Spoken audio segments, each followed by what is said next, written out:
afternoon. Myself Sanya. Myself Haiti. We are from St. St. Mary's High School. We are here to take an interview of you. Tell me. Sir, tell about yourself. Yeah, good question. My name is Srinivas Advocate. I am practicing here since 1998, both civil and criminal. And recently I am practicing also Ashoka Builder legal advisor also appointed. So I am here and there continue my profession. So basically my family is agriculture family. So since my childhood, after completion of intermediate, so I'm intending to practice at any cost in judicial field. So 3 4 times also I attended judicial magistrate exams. So unfortunately there is no opportunity given to the government. So I'm as such I'm practicing here continuously civil and criminal practice in Tamil. Tell me. Why did you decide to go to law school? Yeah, this is my aim when I was in the year I think 1992-93. I'm decided there is a small dispute between my family members and agnates. So at that time I decided. So when we approached the advocate office, so their dignity, their profession, their respect in society, then I thought I will decided that this profession is very good profession for me.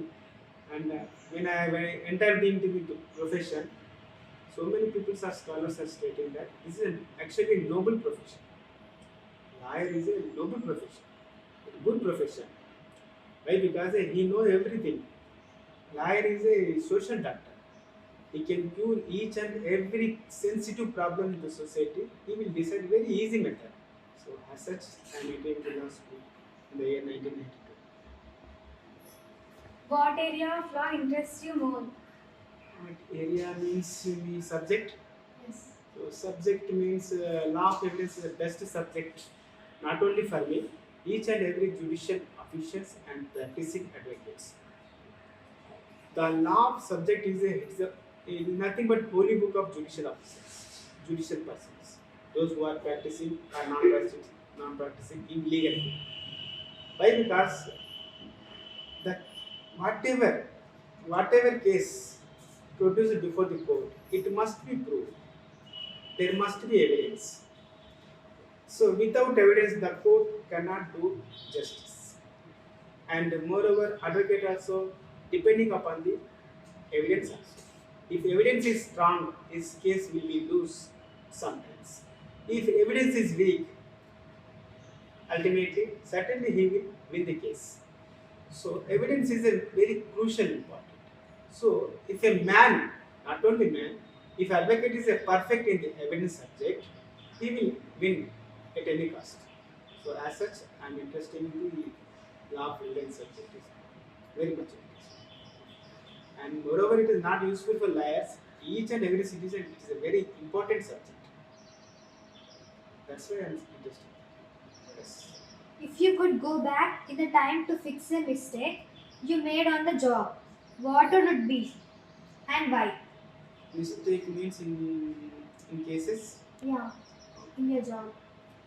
most probably in civil or criminal cases, depending upon the evidence. So the clients also sometimes they are responding, sometimes they are not responding. For example, if court will call them, he will not attend the court. So if he is not interested, we are not take much more interest about the case. If the client is interesting to always visiting our office, we are very much eagerly interested in those cases. Sometimes happen, why? Because regularly he is not pursue his own case. So when he is not interested, ultimately we are also losing our interest. So that time, so some cases are so damages also. If the client is realized the same, then we will rectify where we did mistake. So generally negligence is on part of the our side. So where it a negligence is occurred, we have to find out. What are the risks if the case will fail? Means If the case will fail, what are the risks in that? if cases fail, you lose. For example, generally cases are depending upon evidence. Previously I informed you. So, each and every case, generally criminal cases are burden lies on the prosecution. Prosecution means police వాళ్ళు చేసిన case కాబట్టి police వాళ్ళే రుజువు చేయించాలి. All criminal cases are burden lying upon the prosecution. Prosecution means state. State means government. Government means police. Those who have filed a case. ఎవరైతే case వేస్తారో వాళ్ళే రుజువు చేసుకునే బాధ్యత వాళ్ళదే ఉంటుంది. సో బర్డెన్ వాళ్ళ మీద ఉంటుంది కాబట్టి వాళ్ళే రుజువు చేసుకోవాలి. సో వాళ్ళు రుజువు చేయని ఏడల కేసు అనేది ఆటోమేటిక్గా వీక్ అయిపోతుంది. ఎప్పుడైతే కేసు వీక్ అయిపోతుందో జడ్జి గారి జడ్జిమెంట్ అతని ఫేవర్ లోపల ఇవ్వాలంటే చాలా కష్టం. ఎందుకంటే రుజువులు సాక్ష్యాలు అన్నీ కరెక్ట్ సక్రమంగా ప్రొసీజర్ ప్రకారం ఉంటేనే జడ్జి గారు అనేది కరెక్ట్ జడ్జిమెంట్ ఇవ్వడానికి ఆస్కారం ఉంటుంది. సో ఆ విధంగా లేదనుకో కేసులు కొట్టేయబడుతుంది. సో ఆ విధంగా ఇప్పుడు రిస్క్ అనే ఎవిడెన్స్ ఎక్కువగా ఉన్నాయనుకో అడ్వకేట్కి చాలా కష్టం అన్నమాట. ఒక కేసు గెలవాలంటే ఎవిడెన్స్ స్ట్రాంగ్ ఉన్నాయనుకో అడ్వకేట్ మంచి అడ్వకేట్ ఉంటే కేసు గెలవాలి చాలా కష్టం. ఎవిడెన్స్ ఎక్కడైతే ఎవిడెన్స్ వీక్గా ఉంటుందో అక్కడే అడ్వకేట్ గెలుచుకోవడానికి గెలవాలనేది ఆస్కారం ఉంది. There are many cases happen related to domestic violence like Disha's case. So why there is no strict punishment towards criminals in our country like other countries? Yes, a good question. The basic preamble is in the judicial officers. The basic preamble is there. 1,000 criminals can be escaped from clutches of criminal liability, but one innocent cannot be punished. అంటే 1000 మంది నేరస్తులు చట్టం నుంచి తప్పించుకోవచ్చు సరైన సాక్ష్యాలు లేకుండా, కానీ ఒక్క అమాయకుడు కూడా శిక్షించడానికి వీలు లేదు. ఇది చట్టం యొక్క రూల్ అన్నమాట. సో దాన్ని ఆసరాగా చేసుకొని చాలామంది కేసుల నుంచి నేరాలు చేసిన కూడా తప్పించుకుంటున్నారు. సరైన సాక్ష్యం చూపించక, సరైన ఎవిడెన్స్ లేక, సరైన వాళ్ళు ఇన్ టైంలో కోర్టుకు ప్రొడ్యూస్ కాక చేయక ఈ విధంగా చాలామంది. అయితే ఈ దిశ కేసు లోపల ఏమైందంటే వాళ్ళు పోలీసు వాళ్ళు ఇన్వెస్టిగేట్ చేశారు. అది heinous crime. It is a heinous crime కాబట్టి అది చాలా సమాజం మీద చాలా ప్రభావం పడుతుంది. ఎందుకంటే ఒక నేరం అనేది ఒక నేరం ఫస్ట్ సమాజం లోపల నేరస్తులు ఉండడానికి వీలు లేదు. సమాజం అంటే సభ్య సమాజం అంటే అందరు మంచి వాళ్ళే ఉండాలి. మంచి వాళ్ళు ఉన్నారు కాబట్టి దాన్ని సమాజం అంటారు. రోగి ఎక్కడ ఉండాలి? ఇంట్లో ఉంటే అందరికి రోగం వచ్చేస్తాయి. వారు హాస్పిటల్లో ఉండాలి. ఎందుకంటే మీతో చెడగొట్టకూడదు కదా. చెడిపోయిన పండ్లను తీసుకుపోయి మంచి పండ్లు పెడితే ఏమవుతుంది? మంచి పండ్లు గిట్ట కుళ్ళిపోతాయి. ఒక రోగి ఇంట్లో ఉన్నాడంటే అందరికి రోగం అనుకుంటుంది. అందుకని రోగిని హాస్పిటల్ తీసుకుపోతాడు. ఒక నేరస్తుడు సమాజంలో అంటే సమాజం కూడా అందరు క్రిమినల్గా తయారవుతారు. అందుకని నేరస్తుడు ఎక్కడ ఉండాలి? జైల్లో ఉండాలి. రోగి ఆసుపత్రిలో ఉండాలి. మంచి వాళ్ళు మాత్రమే సమాజంలో ఉండాలి. అందుకని ఈ దిశ కేసు లోపల ఏంటంటే ఈ సమాజం మీద చాలా ఎఫెక్ట్ పడ్డాయి. అందుకని దాంట్లో ఎన్కౌంటర్కి టచ్ చేశారు.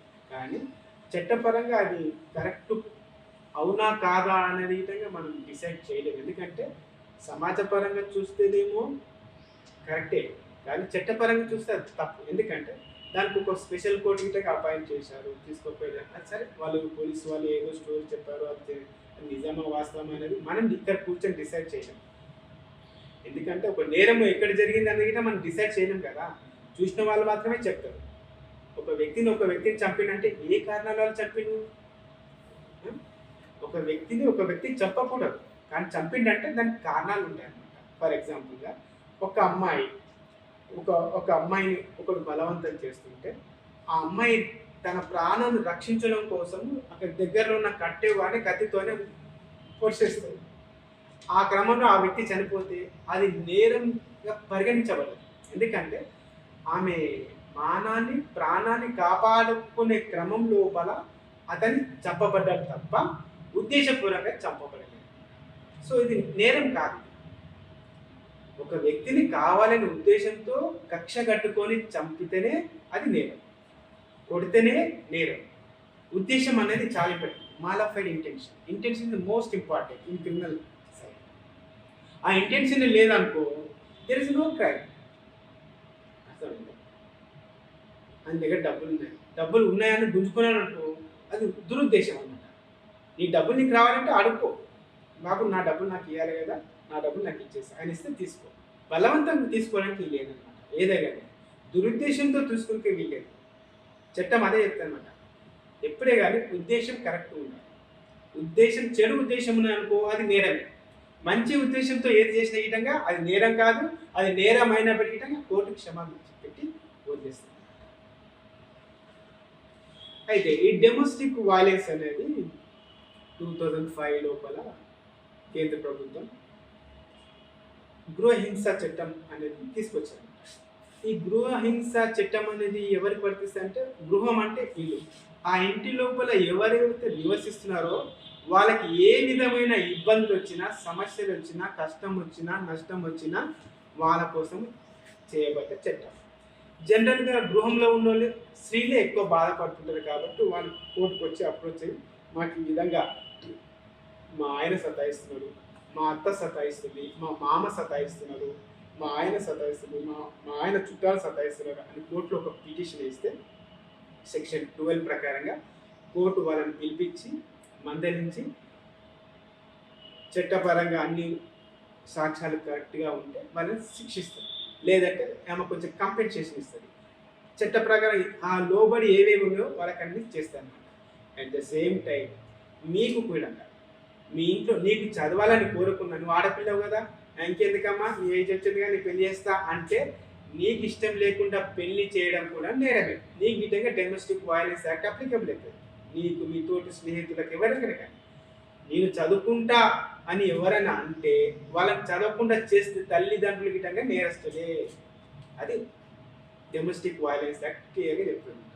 So not only women, men, మీ తాత ఉన్నాడు, మీ అవ్వ ఉంది, మీ తాతకు సరిగా చూడలేరనుకో ఆయన విధంగా వచ్చి కేసు వేసుకోవచ్చు. So it is applicable. ఇంట్లో ఉన్న ప్రతి ఒక్కరికి ఇది అప్లికేబుల్ అనమాట. That is the main reason domestic violence. Next, What is your fee structure in any case? ఈ లీగల్ ప్రొఫెషన్ లోపల ఫీ స్ట్రక్చర్ అనేది ఏముండదు. ఈ రిసిప్ట్స్ అంటే ప్రొఫెషనల్ ప్రకారంగా ఇది పాతకాలం లోపల ఈ చట్టాలన్నిటివి బిఫోర్ ఇండిపెండెన్స్ తయారు చేసినాయి అనమాట. Before independence. So fee structure అంటే జనరల్గా ఇప్పుడు మా దగ్గర కొందరు వస్తారు, డబ్బు లేని వాళ్ళకి విధంగా ఉచితంగానే చేస్తుంటాం. వాళ్ళు మంచిగా అనిపిస్తుంది నిజంగా వాళ్ళ దగ్గర న్యాయం ఉన్నదంటే. కొన్ని సందర్భంలో కొన్ని కేసులు చేయవలసినప్పుడు వాళ్ళకి తోచిన విధంగా వాళ్ళు ఇస్తుంటారు అనమాట. ఇంత అనేది ఏమీ లేదు. కానీ ఈ రికవరీ ఆఫ్ మనీ లోపల, suit for recovery of money లోపల ఒక 10% ఛార్జ్ చేస్తారు. దాని పట్టిక ఉంటుంది, షెడ్యూల్ ఉంటుంది అనమాట. ఆ షెడ్యూల్ ప్రకారంగా ఛార్జ్ చేసి వాళ్ళు తీసుకుంటారు. What is your role as an attorney solving a case, and what circumstances will you face while solving a case? Generally, if any case came before me, first I find out whether is this genuine case or false case. First we have to find out. So, is there any strong evidence or not? Whether client is a good character or bad character. What is the reputation in the society? So, what is his capacity? So, ఈ విధంగా చూస్తాం అన్నమాట. At the same time, who is the other side advocate? So ఈ విధంగా చూసుకుంటూ కేసుని ఒకటి solve చేసుకుంటూ వెళ్ళిపోతాం అన్నమాట. సో ఇక్కడ జరిగిన నేరానికి, ఈయనకి జరిగిన అన్యాయానికి చట్టాలని అనుకూలిస్తావా లేవా, నేను అదే చూస్తాను అనమాట. ఫర్ ఎగ్జాంపుల్గా ఒక వ్యక్తికి ఇంకో వ్యక్తి ఒక 10,000 రూపాయలు బాకీ ఉన్నాడు. ఆ వ్యక్తి సార్ నాకు ఆయన డబ్బులు ఇవ్వాలి, కాగితం రాసిచ్చిండు, 3 సంవత్సరాలు అయిపోయింది, 4 సంవత్సరాలు అయిపోయింది, ఇంకా ఇస్తలేడు, మరి నేను ఆయన మీద కేసు వేయాలనుకున్నా, మరి కేసు వేస్తారా అంటే నేను ఏం చెప్తా, నేను వేయలేను బాబు అని చెప్తాను. ఎందుకంటే నిజంగా నీకు ధర్మ ప్రకారంగా డబ్బులు ఇవ్వాలని ఏంటంటే నువ్వు 4 సంవత్సరాలు అయినాను కాబట్టి అది చట్ట ప్రకారంగా నీ చెల్లదు కోర్టు లోపల. ఏదైనా ఒక వ్యక్తి డబ్బు తీసుకున్నాడంటే ఆ డబ్బు దగ్గర 3 సంవత్సరాల లోపల డబ్బు తిరిగి తీసుకోవాలి. ఆయన తిరిగి ఇవ్వాలి, లేక ఇయ్యని ఏడాలి 3 సంవత్సరాల లోపల నువ్వు కోర్టుకు వచ్చి దరఖాస్తు పెట్టుకోవచ్చు. ఆయన కోర్టు ఆయన దగ్గర వసూలు చేసి నీకు ఇస్తాను. 3 సంవత్సరాల కాల పరిమితి దాటిపోయింది కాబట్టి నీకు కోర్టు అనుమతించదు, నీ కేసే నంబర్ చేయదు, వేసిన విధంగా అది నిలబడదు, డిస్మిస్ అయిపోతుంది. లిమిటేషన్ యాక్ట్ అనేది ఒకటి ఉందన్నమాట. ఎందుకు లిమిటేషన్ పెట్టిందంటే చట్టము, ఆయనకు ఇంకో వ్యక్తికి డబ్బులు ఇచ్చిండు, దానికి లిమిట్ లేకపోతే ఆయన 50 సంవత్సరాల తర్వాత వచ్చి అడుగుతాడు, లేకపోతే ఆయన కొడుకు వచ్చి అడుగుతాడు, మా నాయన నీకు డబ్బులు ఇచ్చింది కదా 50 ఏళ్ళ కింద నాకు డబ్బులు ఇవ్వ అంటాడు. అసలు లేకపోతే 100 సంవత్సరాల కింద మా నాయన ఇచ్చినట్టు డబ్బులు నాకు డబ్బులు ఇచ్చే అంటాడు. సో అది దానికి ఏంటి లేకుండా పోతాను. అట్లా ప్రతి ఒక్కరికి అట్లా ఇవ్వకపోతే లక్షల కొద్ది కేసులు పెరుగుకుంటూ పోతాయి. ప్రతి దానికి ఒక లిమిట్ పెడతారు అన్నమాట. నువ్వు ఏదైనా చేయాలనుకుంటే దానికి ఒక లిమిట్ ఉంటుంది, ఆ లిమిట్ లోపలే అడగాలి. చెక్ కేసు ఉంది, 3 నెలల లోపలే నువ్వు కోర్టుకు వచ్చి కేసు వేసుకోవాలి. 3 నెలలు దాటిందనుకో చెక్ ఇన్వాలిడ్. ప్రామిస్ అన్నట్టు ఇంకా 3 రాసిన డేట్ నుంచి 3 సంవత్సరాల లోపల నువ్వు కేసు వేయాలి. కేసు వేయలేదనుకో నీ కేసు డిస్మిస్ అయిపోతుంది. ఒక భూమి కేసు ఉంది, ఈరోజు నీకు ఏమైనా జరిగిందనుకో ఆ కేసుని 3 సంవత్సరాల లోపల కోర్టుకు చెప్పాలి, లేకపోతే నీ కేసు చెల్లదు. అట్లా ప్రతిదానికి ఒక లిమిటేషన్. అట్లనే క్రిమినల్ గిట్టంగా నీకు ఈరోజు గాయమైంది, ఈరోజు పలానా వ్యక్తి నీకు కొట్టాడు, ఈరోజు పోయి నువ్వు కేసు వేయాలి. నేను నెల అయినా కేస్తా, 2 నెలలు అయినా కేస్తా, సంవత్సరం తర్వాత వేస్తా అంటే నీ కేసు నిలబడదు. నీ కేసు ఎవరు తీసుకోవాలి గిట్టంగా. నీకు ఈరోజు దెబ్బ తగిలితే నెల అయినాక కేసు వేస్తా అంటే అలా ఎవరు యాక్సెప్ట్ చేస్తారు? మరి ఆయననే కొట్టాడా లేకపోతే వేరే వాళ్ళే కొట్టాడా, నీ అంతా నీవే కొట్టుకొని వచ్చావా? జడ్జికు ఒక మైండ్ డౌట్ వస్తుంది. సో అటువంటి కేసులు తీసుకోవాలి. లిమిట్ ఎప్పుడే కానీ హద్దు లోపల ఉన్నదానికి తొందర పరిష్కారం, తొందరగా న్యాయం జరగడానికి ఆస్కారం. Who is your inspiration and what qualities makes a good lawyer? అంటే ఈ అడ్వకేట్ కావడానికి అనేది సమాజమే ఒక ప్రభావితం చేస్తుంది. జనరల్గా మనం చిన్నప్పుడు చూస్తుంటాం, పోలీసులను చూస్తేనే పారిపోయేవాళ్ళు. ఎందుకంటే ఒక భయం అన్నమాట. సో ఒక మిలిటరీ ఆఫీసర్ వస్తున్నాడంటే దేశం కోసం ఇక్కడ పోరాటం జరిగినప్పుడు అది మిలిటరీ కావాలని ఒకటి బాగా గుర్తింపుపోతుంది అన్నమాట. సో మనకి ఏ విధంగా అయితే ఏ టైం లోపల ఇన్స్పిరేషన్ ఆ ప్రభావితం జరుగుతుందో మనం అదే కావాలనుకుంటాం. ఇప్పుడు మీకు కొన్ని కోరికలు ఉంటాయి చదివేటప్పుడు. సైన్స్ బాగా వచ్చిందనుకో డాక్టర్ కావాలని అనుకుంటాం, మ్యాథ్స్ బాగా వచ్చిందనుకో ఇంజనీర్ కావాలనుకుంటాం, సోషల్ స్టడీస్లో మంచిగా అట్లా అవేర్నెస్ బాగుందనుకో లాయర్ కావాలి, లేకపోతే సోషల్ వర్కర్ కావాలి, లేకపోతే రాజకీయ నాయకుడు కావాలని ఒక కోరిక పుడుతుంది అనమాట. సో సైన్స్ రానోనికి నేను డాక్టర్ అయితే అంటే ఆ కోరిక చెల్లదు కదా. నేను ఇంటర్మీడియట్ లోపల ఎంపీసీ తీసుకొని సిఈసి తీసుకొని నేను డాక్టర్ అయితే అంటే కాలేదు.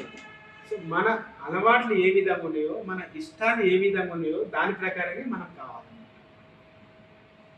సో మనకు జనరల్గా సమాజం మీద ప్రేమ ఎక్కువ, సమాజాన్ని రూపుమాపాలి, సమాజం లోపల మార్పు తీసుకురావాలి, సమాజంలో చాలా అన్యాయం జరుగుతున్నది, వీళ్ళకి న్యాయం చేయాలనే తపన ఉన్నప్పుడు ప్రతి ఒక్కరికిటంగా లాయర్ కావాలని.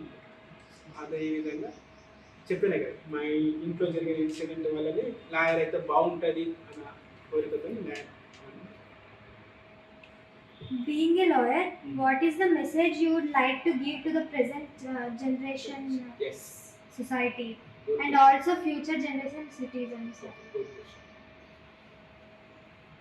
Basically, lawyer profession is a noble profession. ఎందుకంటే చాలా పవిత్రమైనది. ఎంత ఆషామాషిగా గిట్ట కాదన్నమాట. ఒక మీరు ఫాస్ట్గా మీరు ఏ రాజకీయ నాయకులు చూసినా, ప్రధానమంత్రి చూసినా వాళ్ళంతా మ్యాక్సిమంగా అడ్వకేట్ నుంచి వచ్చిన వాళ్ళే. ఎందుకంటే దే నో అవేర్నెస్. ఈ సమాజానికి ఏమి చేయాలా అనేది ఒక లాయర్ మాత్రమే పర్ఫెక్ట్గా ఆలోచిస్తారు. సో ఇప్పుడు మహాత్మా గాంధీ చూసుకోండి, is a lawyer. Doctor Ambedkar గారిని చూసుకోండి, ఈజ్ ఏ లాయర్. అట్లా చాలా మంది ఉన్నారన్నమాట. టంగుటూరి ప్రకాశం కానీ ఇంకెవరైనా చూసుకునే విధంగా వీళ్ళంతా లాయర్ నుంచి వచ్చిన వాళ్ళు. సో వాళ్ళకి ఏంటంటే అనలైజ్ చేయడం చాలా ఈజీ అనమాట. చెప్తుంటారు కదా, face is the index of mind, mind is the index of behaviour. So ఆ విధంగా ఒక లాయర్ అనేది అనలైజ్ చాలా ఈజీగా చేస్తారు. సో నవ్ డేస్ ప్రతిదీ పాతకాలంలో ఎట్లా అంటే నోటి మాట ద్వారా ఒక మాట చెప్పినంటే ఒక వేదం లాగా, ఒక పెద్ద మంది చెప్పినంటే వారు చెప్పినట్లే ఇంటి రాంగ్ అయిన విధంగా వినేవాళ్ళు అనమాట.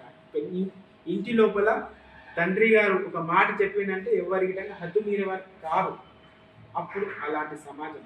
కానీ నవ్ డేస్ మీ డాడీ రేపు స్కూల్ పోకండి, లేలేదు పోతా డాడీ అంటారు. అంటే ఎదురు తిరగడం అన్నమాట. ఎందుకంటే మీ డాడీ చెప్పుట్లో న్యాయం లేదు. ప్రీవియస్ పాతకాలం లోపల మీ నాయన ఏది చెప్తే అది వేదం లాక్కుండే, పెద్ద మనుషులు ఏది చెప్తే అది వేదం లాక్కుండే, ఒక మనిషి ఏదైనా చెప్తే దాని వేదం లాక్కుండే. కానీ ఈరోజు కరెక్ట్ చెప్తేనే వింటారు, చెడు చెప్తే ఎవరు వినట్లేదు, దాన్ని ప్రశ్నిస్తున్నాం. అర్థమైందా?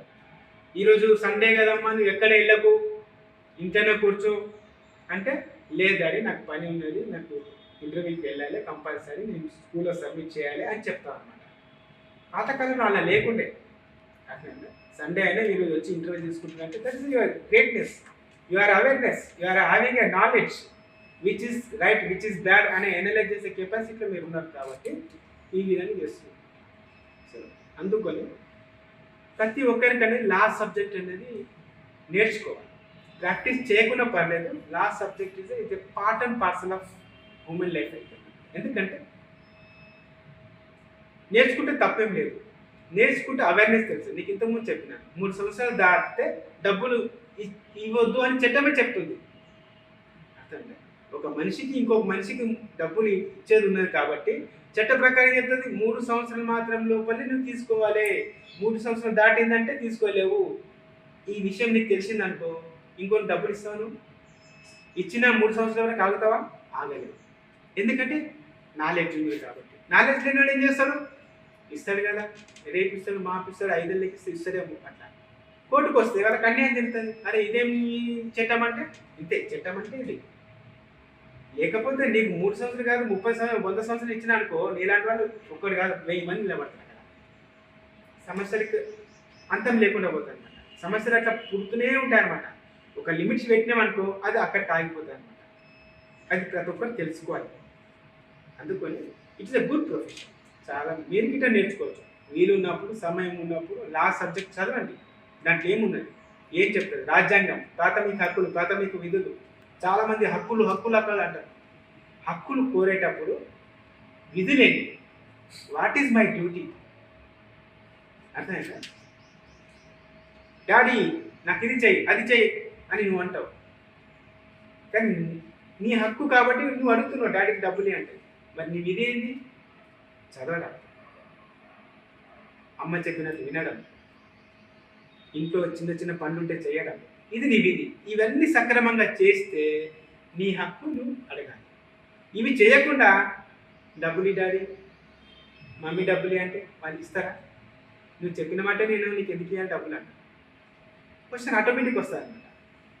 నీ విధి నువ్వు సక్రమంగా నిర్వహిస్తే నీ హక్కు భద్రంగా ఉంటుంది, నీ హక్కుకు భంగం వాటిల్లని. అండర్స్టాండ్? అదే. అందుకని ఈ జనరేషన్, ఫ్యూచర్ జనరేషన్ విధంగా లా సబ్జెక్ట్ అనేది చాలామంది భయపడి వస్తలేరు ఈ ఫీల్డ్లోకి. ఫీజులు వస్తాయా లేవా, కేసులు వస్తాయా లావా, వాళ్ళకు యాంబిగ్యూటీ ఉంది అనమాట. ఒక సంకోచితమైన ఆలోచన ఉందన్నమాట. డాక్టర్ అయితే డబ్బులు బాగా సంపాదించవచ్చు, ఇంజనీర్ అయితే బాగా డబ్బులు సంపాదించవచ్చు అనే ఒక ధోరణి ఉందన్నమాట. పర్ఫెక్ట్ లా నేర్చినోడు వాళ్ళకంటే ఎక్కువ డబ్బులు సంపాదిస్తారు. లా సబ్జెక్ట్ మీద అవేర్నెస్ బాగా ఉండి, బాగా గ్రిప్ ఉండి, ఇంగ్లీష్ లాంగ్వేజ్ ఉంటే ఒక డాక్టర్ కన్నా విధంగా 5 రెట్లు సంపాదించవచ్చు. అంత మంచి ప్రొఫెషన్ కానీ తెలుసుకోవాలి ఇది ఏంటి అనేది సబ్జెక్ట్ అనేది బాగా తెలుసుకోవాలి. ఇది ఎందుకంటే ఇది ఓషన్ అనుకుంటా. మెడిసిన్ చదివినాం అనుకో, ఒక సబ్జెక్ట్ చదివిన అనుకో నీ జీవితాంతం సరిపోతాను. లా అటువంటిది కాదనమాట. నువ్వు ఎప్పుడైతే నేర్చుకుంటావో నువ్వు చనిపోయేంత వరకు నువ్వు నేర్చుకుంటూనే ఉండాలి. అది లా సబ్జెక్ట్. ఎందుకంటే డే బై డే కొత్త కొత్త చట్టాలు వస్తున్నాయి. నువ్వు అవన్నిటికీ అప్డేట్గా ఉండాలి. 2005లో ఇప్పుడు మీరు అడిగిన డొమెస్టిక్ వైలెన్స్ యాక్ట్ 2005లో వచ్చింది. అది అంతకన్నా ముందుగా లేదు. అది నేను 1990లో ఎల్ఎల్బి పాస్ అయినా అప్పుడు లేదు నేను చదవాలంటే కుదరదు. కొత్త చట్టం వచ్చింది కాబట్టి చదవాలి. ఏ విధంగా చదవాలి, దాంట్లోపల ఈ ఉద్దేశం ఆ చట్టం తయారు చేయడానికి ముఖ్య ఉద్దేశం ఏంటి అనేది చదవాలి. ఇది ఎవరికి ఉపయోగపడుతుంది, ఇది ఎవరి కోసం తయారు చేసబడింది, ఇవన్నీ తెలుసుకుంటేనే మనం మన దగ్గరికి వచ్చిన వాళ్ళకి న్యాయం చేయగలం. లేకపోతే చేయలేము. చట్టంలో ఒకటి ఉంటుంది, నువ్వు ఒకటి చెప్పినా అనుకో కేసు కొట్టేస్తా. అందుకని ప్రతి ఒక్కరి విధంగా లా సబ్జెక్ట్ మీద కొంచెం అవగాహన ఉండాలి. వీలైతే చదవాలి. కథలు, నవలలు, టీవీ సీరియల్స్ చూసే బదులు అప్పుడప్పుడు ఒక సబ్జెక్ట్ ఇంట్రెస్ట్ సబ్జెక్ట్ చదివానుకో యూఆర్ గుడ్ సిటిజన్. ఎవరైతే లా చదువుతారో ఈజ్ అ గుడ్ సిటిజన్. ఎందుకంటే తెలుసు కాబట్టి చెప్పాను ఇంతకుముందే, డబ్బులు 3 సంవత్సరాల లోపల ఇవ్వాలి, లేకపోతే కేసు చెల్లదు. గాయమైన ఎంబడే పోలీస్ స్టేషన్లో కేసు ఇవ్వాలి, లేకపోతే చెల్లదు. ఈరోజు నాకు దెబ్బ తెలియదు, ఈరోజు నొప్పు నాకు పోలీస్ స్టేషన్ పోను, ఈరోజు రేపు విధంగా పోను అన్నా అనుకో, ఈ కేసు అక్కడ తీసుకోరా. తీసుకున్నాకంటే కేసు నిలబడదు. నువ్వు దర్జాగా ఇంటికి పోయి హాయిగా ఇంట్లో పోయి పండుకొని నొప్పి అంతా తగ్గినాక మంచిగా అయినాక అప్పుడు కేసు ఇస్తే చట్టం ఒప్పుకోదు. నిజంగా నీకు అన్యాయం జరిగిందంటే ఇమీడియట్ యాక్షన్ తీసుకోవాలి, లేకపోతే లేదు. చట్టం ఒప్పుకోదన్నమాట. ఆ విధంగా ప్రతి ఒక్కరు ఈ సబ్జెక్ట్ మీద అవేర్నెస్ ఉండాలి. మంచి subject. Thank you, sir, for explaining your rationals. Thank you very much. And also happy Republic Day. Thank you. Same to you. So you are both are studying 10th class. Yes.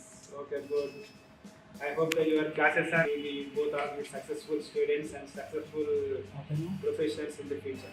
Okay. Thank you, sir.